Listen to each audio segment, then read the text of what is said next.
I, 30 female, caught my husband, 31 male, in an affair and I don't know how to move on. I'd had my suspicions for a while, but I kept dismissing them because I felt he'd never do that to me. He's been resisting my efforts most of the time since about April, sitting differently on the sofa so that he's facing away from me. Minor things. It's with one of our long-term pals. She paid me a visit a few weeks ago. She sent me an SMS. She's claimed to care about me. I discovered it when I turned over and saw them having a Snapchat discussion.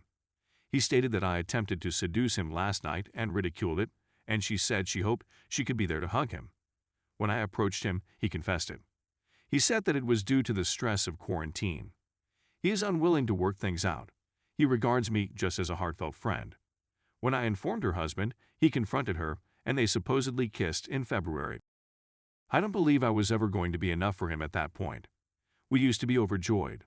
We spent Valentine's Day together the week before they kissed. For our anniversary, he got us a lovely bottle of wine. We had a good time, and we were wonderful. I'm at a loss on what to do next. We've only been married for approximately a year. I feel like he stole so much away from me and refuses to go to counseling or sort things out. I don't want to leave my home, yet I see him everywhere. He chews her. In every relationship I've ever been in, I've been cheated on. He was supposed to be my one and only. I'm at a loss on what to do. I've scheduled therapy sessions, but I was also laid off last month, so I have much too much free time to go through every single instance where he may have lied to me or where I made myself sad by clinging to him. How can I begin to work my way through this? Update. Since everything transpired, I've only had one discussion with my husband, by his choosing.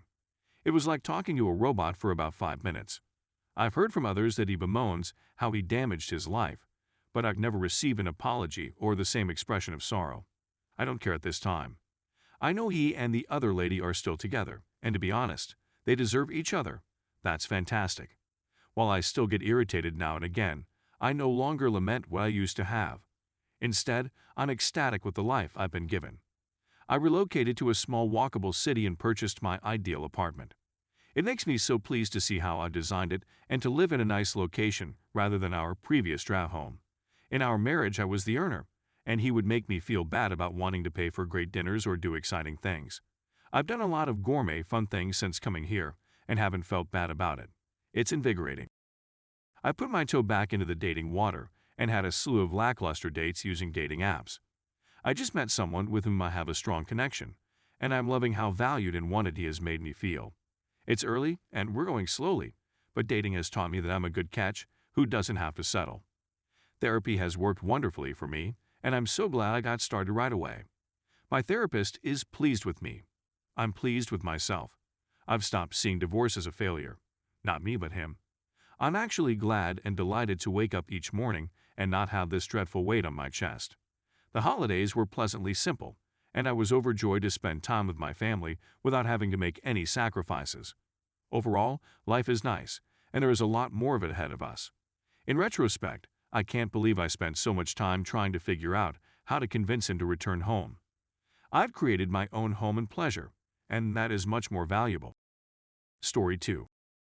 I, 25 female, found out my wife, 24, cheated on me before we got married.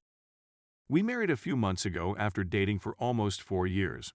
I just discovered that she had a 4-month affair with a mutual acquaintance prior to our engagement. Emily, our buddy, is no longer a part of our life, and I'm not sure how to manage the situation. Before we were married, we had a couple of ladies. Emily is someone we'd slept with before. My wife, then GF, allegedly had with her without me approximately a week after we initially slept with her. The blunder was that we invited her back about a month later and had another. I had no idea they were already sleeping together. I feel like such for doing it.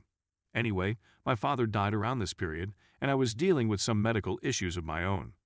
As a result, I wasn't able to be emotionally there for my wife. I accept full responsibility for this, but the fact that she cheated on me when I was at my lowest makes it much more difficult. So, how did I discover this? My wife had left her fitness record book on our table while I was cleaning, or at least what I mistook for her fitness journal. I grabbed it up and opened it to a random page. It was jam-packed with sets and repetitions for various movements.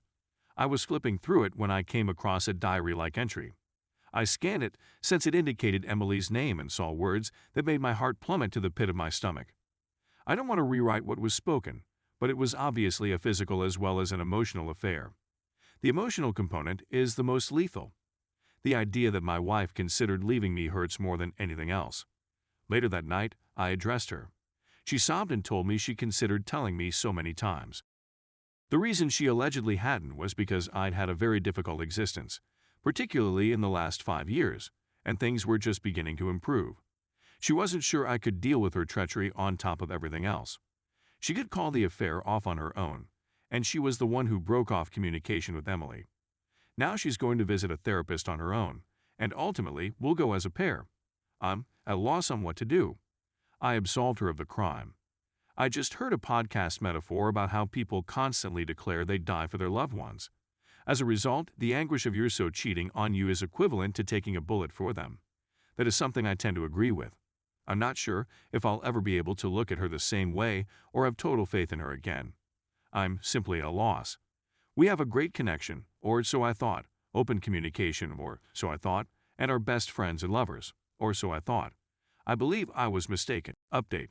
At the time I wrote the OP, I was dealing with my wife's infidelity and had resolved to forgive her lol. That, as most of you predicted, was the beginning of the end.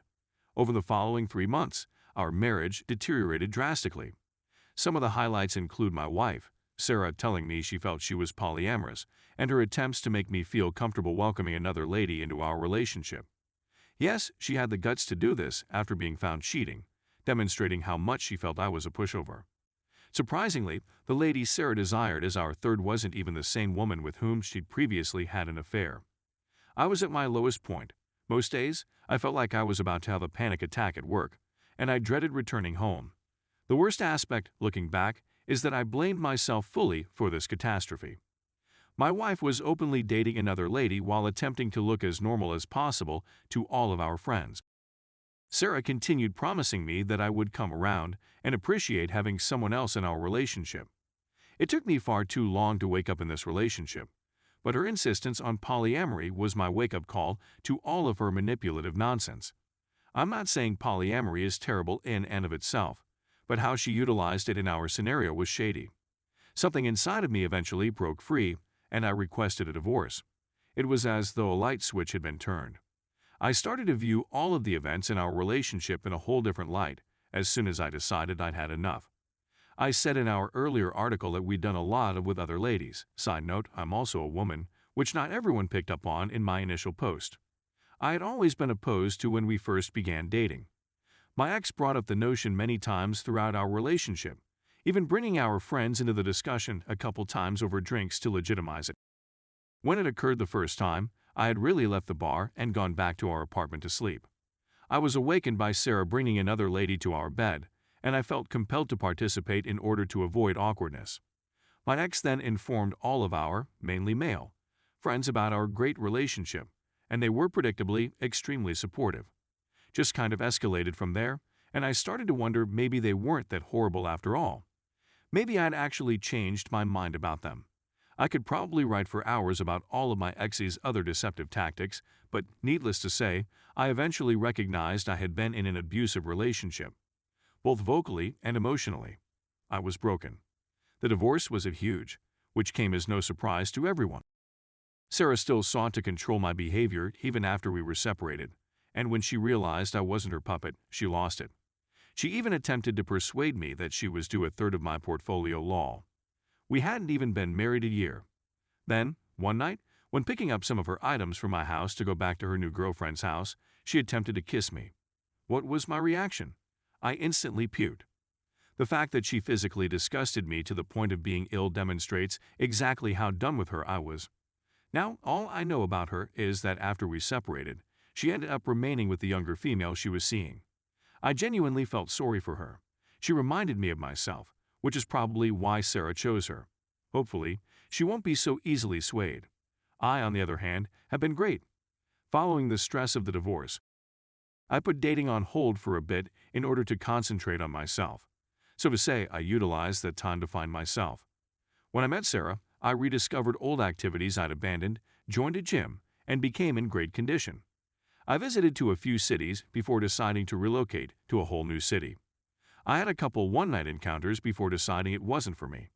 However, when I'd gotten into my stride as a single person and was genuinely enjoying it, I met this lady, Jess. I think since I wasn't seeking for anything, it caught me off guard, but we connected. We have a lot in common.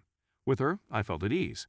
She's pretty much everything I've ever wanted in a companion, as well as everything I believed couldn't be done.